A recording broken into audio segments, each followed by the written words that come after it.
Hello दोस्तों, गेल India के bonus के बारे में वीडियो में बात करेंगे। इंपॉर्टेंट डेट्स को समझेंगे, पिछले बोनस को समझेंगे as a case study, bonus as a concept को और समझेंगे। दोस्तों सबसे पहले 1:2 के रेशियो में गेल इंडिया बोनस देने जा रही है। मतलब आपके पास 2 शेयर है तो आपको 1 शेयर मिलेगा। तो सिमिलरली आपके पास लेट्स से 100 शेयर है तो आपको 50 शेयर मिलेंगे। सपोज आपके पास 60 शेयर है, 60 शेयर्स है तो आपको 30 बोनस शेयर मिलेंगे। तो टोटल आपके पास 90 शेयर हो जाएंगे।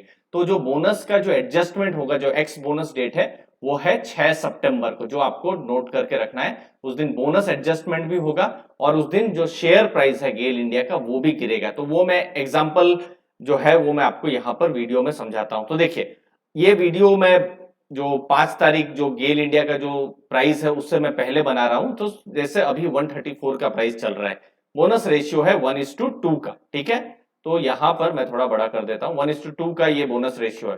समझ लीजिए आपके पास 100 शेयर्स हैं तो आपका टोटल इन्वेस्टमेंट 13,400 का रहेगा। तो समझ लीजिए 6 सितंबर को, ठीक है, 134 में 5 सितंबर को बंद होता है तो 6 सितंबर को ये 89.3 में शेयर प्राइस ओपन होगा। आपको टोटल बोनस शेयर 50 मिलेंगे क्योंकि आपके पास, मैंने एज्यूम किया यहाँ आपके पास 100 शेयर है तो टोटल 150 शेयर हो जाएंगे। अगेन ये जो प्राइस है ये 5 सितंबर का जो प्राइस है उस पर डिपेंड करेगा, जो हमको नहीं पतेगा। अब देखिए 5 सितंबर को 130 का भी प्राइस हो सकता है। 130 का प्राइस होगा तो जो बोनस है वो 80, तो बोनस एडजस्ट होके 86.7 में शेयर प्राइस जो है वो ओपन होगा। 140 का प्राइस रहेगा तो 93.3 में ये होगा। तो ऐसे केस स्टडी मैं आपको दिखा रहा हूँ। 150 भी शेयर प्राइस हो सकता है, कोई मार्केट में सब पॉसिबिलिटी है। तो अगर ऐसा होता है तो 100 रुपए में शेयर प्राइस बंद होगा। अगर 125 में अगर जाता है तो 83 में बंद होगा। बेसिकली आपको एक आइडिया आ जा रहा है। और अगर सिंपल में भी आपको अगर खुद से भी कैलकुलेशन करना है तो आप इंटू 2 डिवाइड बाई 3 कर दीजिए तो आपको क्या यहाँ पर आइडिया आ जाएगा। 2 मार्च अपने से हो गया तो आपको यहाँ पर बेसिक क्या करना है, डिवाइड बाई ऐसे करना है, 2 डिवाइड बाई 3 कर देना है। तो आपको जो भी बोनस जो है वो आपको आइडिया आ जाएगा। तो 1 बोनस शेयर है हर 2 इक्विटी शेयर अगर आपके पास है। तो मुझे उम्मीद है आपको वैल्यू मिल रही होगी। चैनल को दोस्तों जरूर सब्सक्राइब करके रखिएगा अगर आपको वैल्यू मिली है। तो बोनस का जो शेयर्स हैं वो भी आपको उस समय में नहीं मिलेंगे। जो सितंबर 6 जिस दिन एडजस्टमेंट होने वाला है उसके लिए आपको कुछ दिन का वेट करना पड़ेगा। तो वेट करेंगे। जैसे अभी आरईसी का बोनस एडजस्टमेंट 17 अगस्त की डेट थी, कुछ 8-10 दिन लगे लेकिन बोनस के शेयर्स बाद में आ गए। ठीक है ना, तो कुछ दिन के बाद जो बोनस के शेयर्स हैं वो क्रेडिट भी हो जाएंगे। अब जब हम गेल इंडिया की बात कर रहे हैं और खासकर पिछले 4 सालों से, 4 साल नहीं इनफैक्ट पिछले 5 सालों से गेल इंडिया बोनस कॉन्सिस्टेंटली दे रही है। आप देखिए 2019 में भी उन्होंने 1:1 के रेशियो में दिया था, 2018 में 1:3, 2017 में 1:3 और अभी 1:2 के रेशियो में जो गेल इंडिया है वो अभी बोनस देने जा रही है। अब बोनस में फर्क क्या पड़ता है, एज ए शेयर होल्डर आपको क्या फर्क पड़ता है वो समझना बहुत जरूरी है। और यहां पर बहुत जो इन्वेस्टर्स हैं वो बोनस और स्प्लिट, ठीक है, इसमें कंफ्यूज हो जाता है क्योंकि कुछ एडजस्टमेंट यहां पर भी वैसा ही होता है, वहां भी ऐसा ही होता है। तो देखिए मैं आपको फर्क बताता हूं। देखिए ये होता है कभी भी कंपनी को, अभी भी जब आप फंडामेंटली एनालाइज करेंगे तो ये होता है शेयर होल्डर्स फंड। ठीक है, तो शेयर होल्डर्स फंड जो होते हैं उसके 2 पार्ट होते हैं। पहला होता है शेयर कैपिटल। ठीक है, ये गेल का ही एग्जांपल है। तो 2018-19 में ये शेयर कैपिटल थी गेल इंडिया की 2255 करोड़ की। ठीक है, और दूसरी होती है अदर इक्विटी। अदर इक्विटी में जैसे रिजर्व्स एंड सरप्लस, मतलब गेल इंडिया के पास जो भी पैसा है, जो भी रिजर्व पड़े हैं। देखिए अभी कंपनी ने प्रॉफिट किया है तो ऐसा नहीं है ना कि पूरा पैसा वो बोनस में या फिर डिविडेंड में बांट देगी, अपने पास वो रखते हैं। ठीक है ना, वो पैसा कंपनी रखते हैं क्योंकि कोई साल खराब हो जाए तो वो पैसा आपको हेल्प कर सकता है। तो ये जो एग्जांपल है 2000 ये 18-19 फिर 19-20 का है। तो देखिए 2000 ये वाला आप 19-20 देखिए, तब उन्होंने 1:1 के रेशियो में बोनस दिया था। ठीक है ना, तो आप अगले साल आप देखिए 1:1 का बोनस रेशियो था तो आप देखिए शेयर कैपिटल डबल हो गई, 2255 करोड़ से 4510 करोड़ डबल हो गई।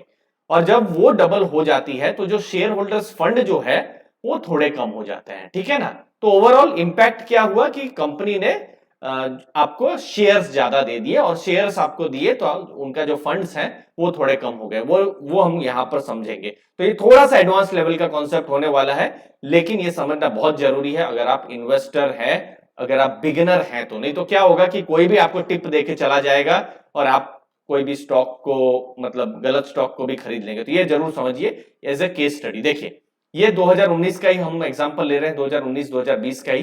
तो देखिए 2019 में आप देख सकते हैं, जो मैंने रिटेन अर्निंग और वो सब आपको मैंने समझाया, कंपनी के पास 41,837 करोड़ की अर्निंग्स थी। ठीक है, मतलब ये उनके पास क्या था, पूरा बैलेंस था, इतना पैसा था कंपनी के पास। गेल की बात कर रहे हैं। फिर कंपनी ने 2019-20 में 6,000 करोड़ का प्रॉफिट किया। ये देखिए 6,620 करोड़ इंक्रीज हुए। अब यहां पर कंपनी ने बोनस शेयर इशू किए। तो बोनस शेयर इशू किए तो जो कंपनी के जो रिजर्व्स हैं, ठीक है ना, जो हमने यहां देखा, ठीक है ना, यहां पर से कुछ पैसे यहां पर कम हो गए। तो बोनस, चूंकि कंपनी को पैसा देना पड़ रहा है, ये कम हो गया। उसके अलावा कंपनी ने अलग अलग टैक्सेस तो है ही, डिविडेंड भी दिए होंगे। तो डिविडेंड का भी पैसा, अपने जो भी रिजर्व्स है वहां से कंपनी का पैसा माइनस हुआ है। तो बोनस और डिविडेंड से क्या होता है, जो भी कंपनी के पास पैसा होता है वो माइनस होता रहता है। तो अंत में आपने कितना देखा 2020 की बिल्कुल एंड में 39,460 करोड़। ये देखिए 39,460 करोड़ के आसपास, ठीक है ना। और ये तो चलिए 2020 का मैंने केस स्टडी आपके सामने मैं लाया था। अब 2022 की अगर आप बात करेंगे, फाइनेंशियल ईयर 22 अभी जस्ट मार्च में खत्म हुआ है, तो गेल इंडिया के पास अच्छा खासा रिजर्व है। नहीं तो क्या होता है, हर कंपनी अगर रिजर्व से बोनस देना शुरू कर दे, डिविडेंड देना शुरू हो जाए, तो क्या रिजर्व डिप्लीट होना शुरू हो जाए, तो वो भी बहुत अच्छा नहीं है। कोई भी शेयर होल्डर नहीं चाहेगा कि उनको डिविडेंड मिलता रहे लेकिन कंपनी अपने जो भी पैसे हैं मतलब जो उन्होंने कमाए नहीं है वहां से भी वो देती रहे, या कहीं से लेट से लोन लेके देती रहे, कोई नहीं चाहेगा। तो मैंने यहां देखा 51,000 करोड़ के उनके पास रिजर्व्स हैं।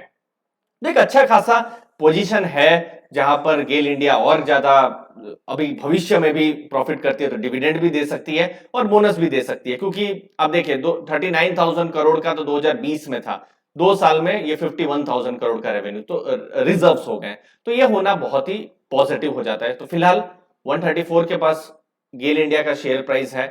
गैस यूटिलिटी कंपनी है, जब हम गेल की बात कर रहे हैं, gas transmission trading LPG related उनका काम है। बोनस के लिए तो ये वीडियो है ही, लेकिन बोनस के साथ साथ कंपनी डिविडेंड के लिए भी जानी जा रही है। पिछला फाइनेंशियल ईयर 22 उन्होंने 10 रुपीस का, जी हाँ 10 रुपए का डिविडेंड दिया था। 134 का शेयर प्राइस है अगर, और डिविडेंड दे रही है, तो लगभग 7% की एक अच्छी खासी आप मान सकते हैं डिविडेंड यील्ड जो है गेल इंडिया की तरफ से आ रही है। उसके अलावा इस साल अप्रैल में ऑलरेडी उन्होंने बाईबैक भी एक किया हुआ है 190 के प्राइस में। तो गेल इंडिया में बहुत ही इंटरेस्टिंग, जहां पर चलिए शेयर प्राइस बहुत ज्यादा ऊपर नहीं गया है मैं मानता हूं, लेकिन डिविडेंड एटलीस्ट आ रहा है 6-7% से ऊपर का। बाईबैक भी कंपनी दे रही है एक अच्छे वैल्यूएशन में, एक अच्छे प्राइस में दे रही है, और बोनस भी दे रही है। तो कंपनी क्यों दे पा रही है, क्योंकि कंपनी के पास अच्छा खासा रिजर्व एंड सरप्लस है। तो कहीं ना कहीं कंपनी अपने शेयर होल्डर्स को रिवॉर्ड कर रही है। बट जितना शेयर प्राइस ऊपर जाए वो भी इन्वेस्टर्स जरूर चाहेंगे, तो रिजल्ट्स आते रहेंगे, हम आपको बताते रहेंगे अर्ली फाइनेंशियल आजादी में। तो दोस्तों लगभग 68,000 सब्सक्राइबर्स हो चुके हैं चैनल में। आप भी जरूर सब्सक्राइब कीजिए अगर आपने सब्सक्राइब नहीं किया है चैनल को, और अपने जो फ्रेंड्स हैं उनके साथ भी जरूर शेयर कीजिए इस नॉलेज को। धन्यवाद आपके टाइम के लिए, थैंक यू दोस्तों।